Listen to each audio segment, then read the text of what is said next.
அன்னவயல் புதுவையாண்டாள் அரங்கற்கு பன்னு திருப்பாவை பல்வதியம் இந்நிசையால் பாடிக் கொடுத்தாள் நற்பாமாலை பூமாலை சூடிக் கொடுத்தாளை சொல்லு சூடிக் கொடுத்த சுடற்கொடியே தொல்பாவை பாடியருளவல்ல பல்வளையாய் நாடி நீ வேங்கடவர்க்கென்ன விதி என்ன இம்மாற்றம் நான் கடவா வண்ணமே நல்கு.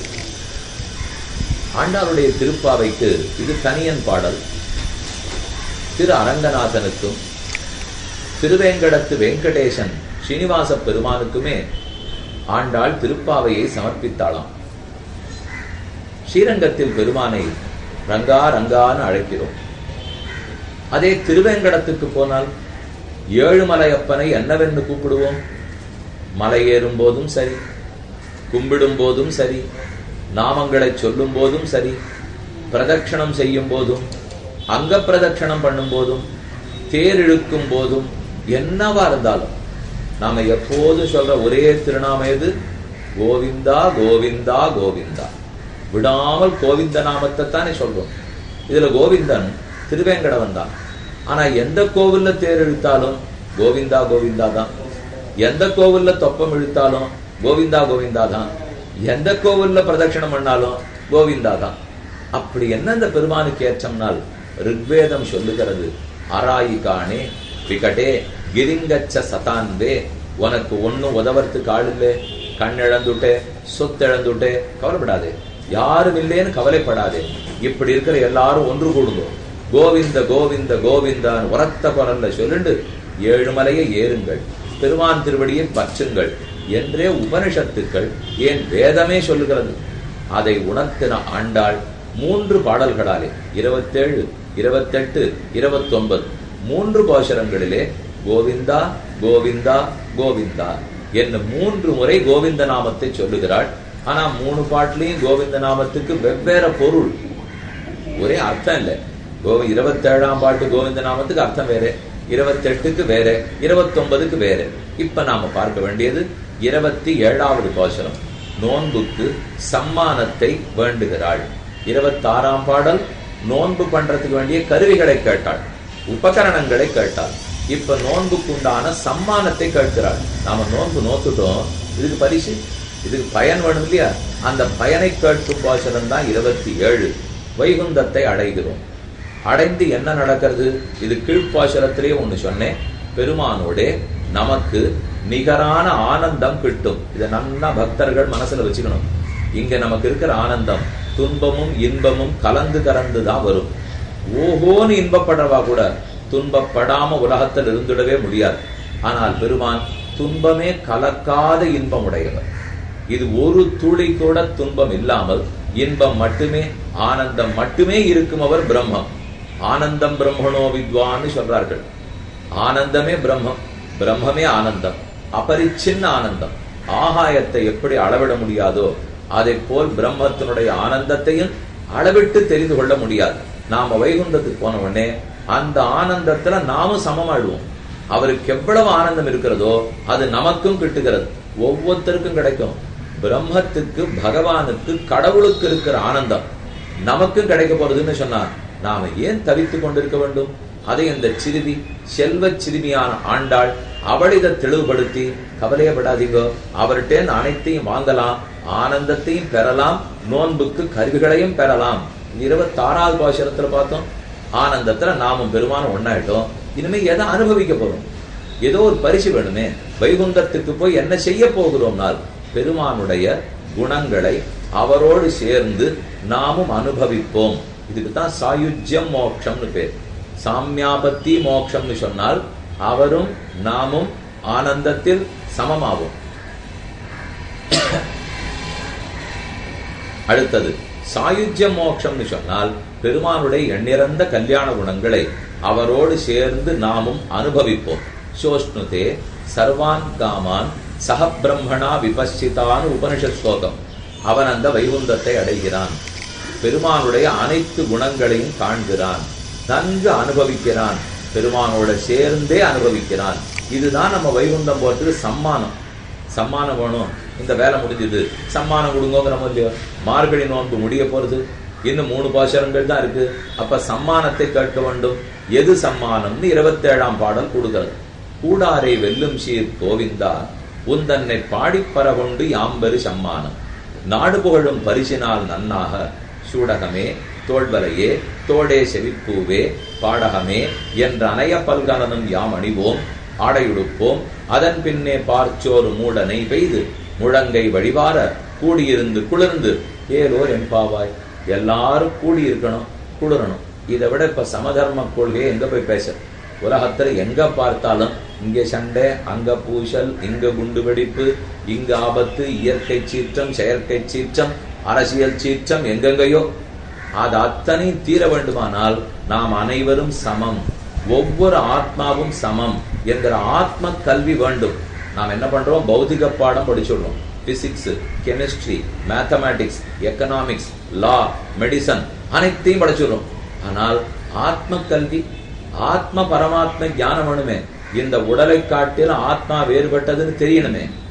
ஆத்மாக்கள் அத்தனை பேரும் சமம்னு புரியணுமே. எல்லாரையும் நம்ம பாக்குறோம்னா ஒருத்தருக்கு ஒருத்தர் வேறுபாடு தானே கண்ட தெரியாது.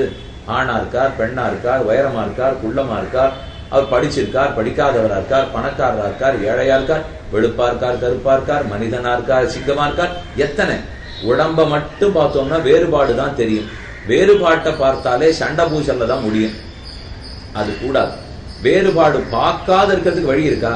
இப்ப நானும் நீங்களும், நீங்களும் நீங்களும், நீங்களும் நீங்களும், இவா இத்தனை பேரும் சமம்னு சொல்ல முடியுமானால் முடியாதே சுவாமி. என் வீடு வேற, வாசல் வேற, குடும்பம் வேற, எல்லாம் வேறன்னு இல்லையோ. வேறையே இல்லை. நாம நினைச்சிட்டு இருக்கிறது எல்லாம் உடல் ரீதியான வேறுபாடு. ஆனா நீங்க ஒரு ஆத்மா, அடிய ஒரு ஆத்மா, இவர் ஒரு ஆத்மா, இவர் ஒரு ஆத்மா.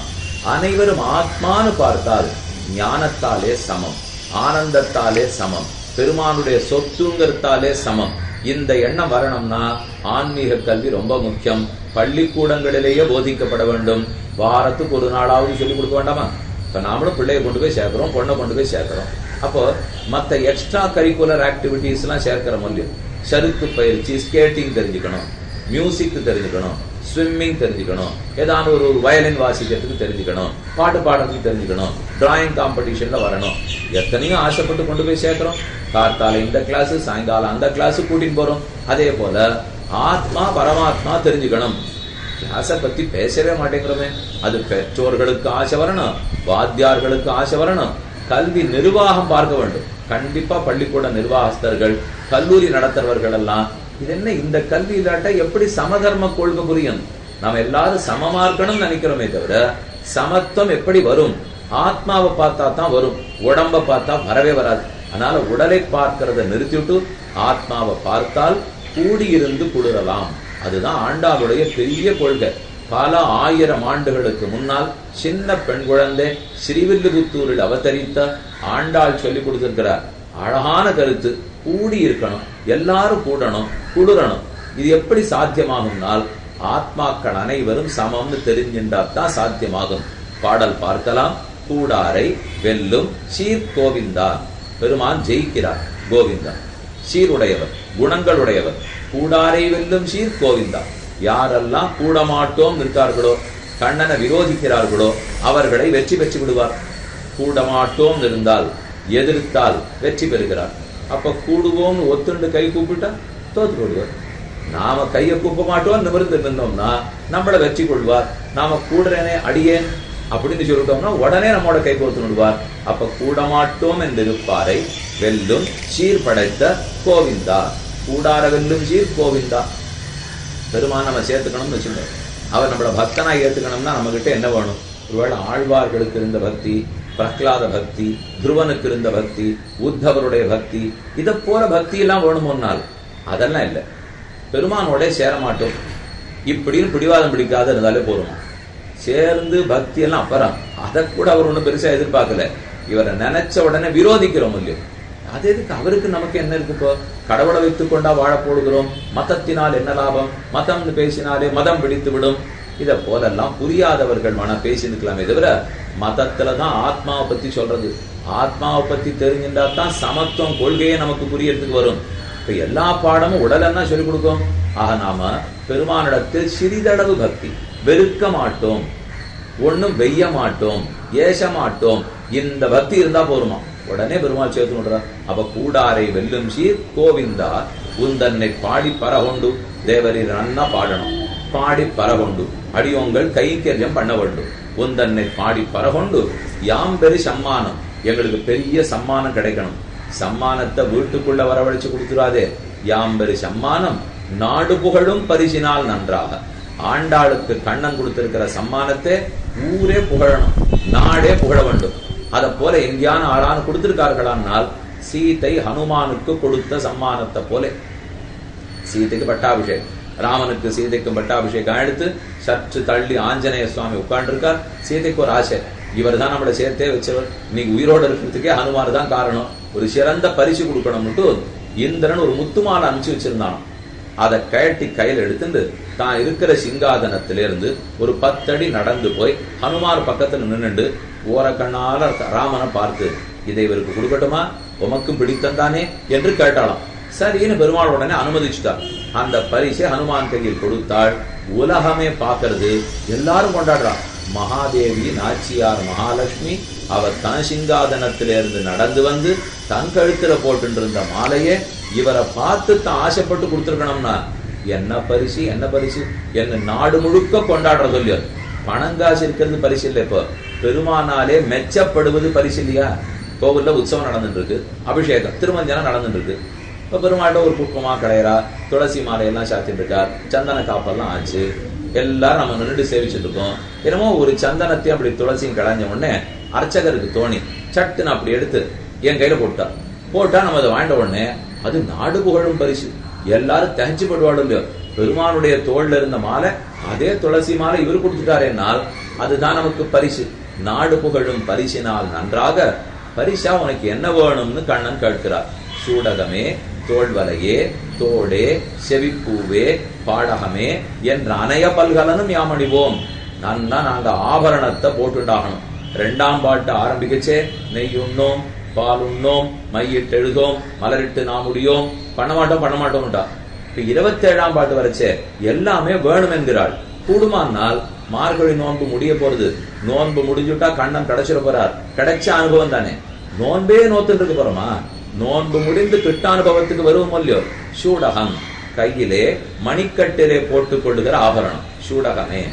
தோல்வலையே தோள்களில் அணிந்து கொள்ளுகிற ஆபரணம்.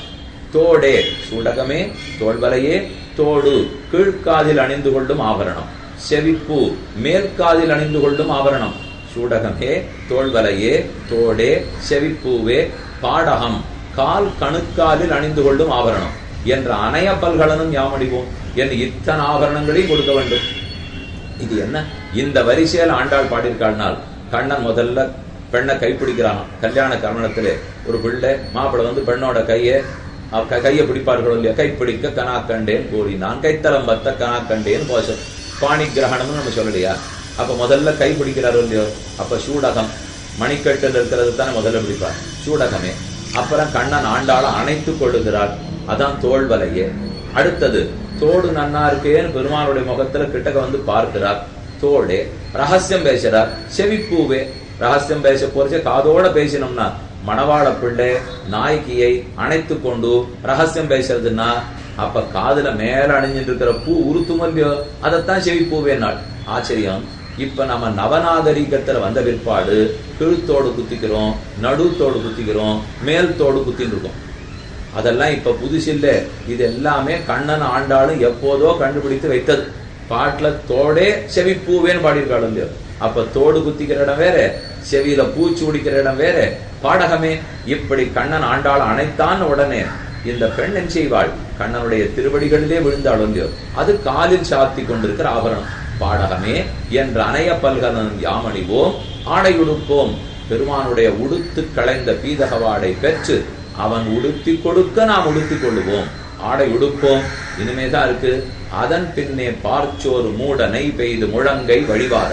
ரொம்ப ஆச்சரியமான அக்காரடிசில் பண்ணி சாப்பிடணும். இதான் கூடியிருந்து குளிர்ந்து பெருமான் எவ்வளவு இனிப்பா இருக்காரோ அதை போல இங்கே. அதாவது பாடகமே என் அணைய பல்கலனும் யாமணிவோம் ஆடையுடுப்போம். அதன் பின்னே பார்ச்சோறு, இது தண்ணீரில் சமைக்கப்பட்ட சோறு இல்லை. 60 படி பாலை ஏத்தணும், 6 படி அரிசி போடணும். 60 படி பால்ல 6 படி அரிசி என்ன சுவாமி ஆகும், காணாப்படாதானா? கவலைப்படாதீங்க. ஒரு அரிசிக்கு ஒரு முந்திரி பருப்பு, ஒரு முந்திரி பருப்புக்கு ஒரு பாதாம் பருப்பு, ஒரு பாதாம் பருப்புக்கு 2 திராட்சை, ஒரு திராட்சைக்கு ஒரு கல்கண்டு. இது இத்தனையும் போட்டீங்கன்னா அப்ப எத்தனை படியாச்சு? 6 மணி நாழி தோல் வலி கண்டு போகும்படிக்கு கடறணும். இன்னைக்கும் திருமாலிருஞ்சோலமலை கள்ளழகருக்கு 100 தடா அக்காரடிசில் 100 தடா வெண்ணெய் சமர்ப்பிக்கிறார்கள்.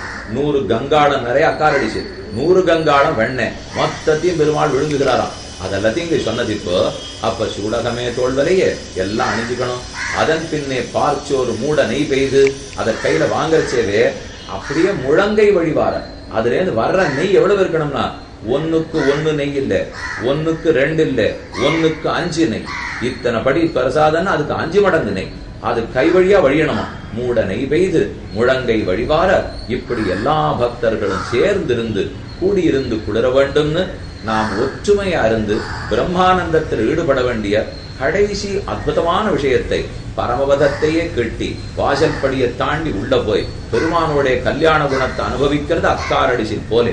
அந்த சாயுஜ்யமாகிற மோட்சத்தை ஆண்டாள் சொன்ன பாசனம் கூடாரை வெல்லுங்கிற இன்றைய பாசனம். இந்த பாசனத்தை கற்ற நம் அனைவருக்கும் கூடியிருந்து குளிரக்கூடிய பாக்கியம் ஆண்டாள் கண்ணனுடைய திருவடி பலத்தாலே கிட்ட வேண்டும் என்று பிரார்த்திச்சுக்கிறேன். ஆண்டாள் திருவடிகளே சரணம்.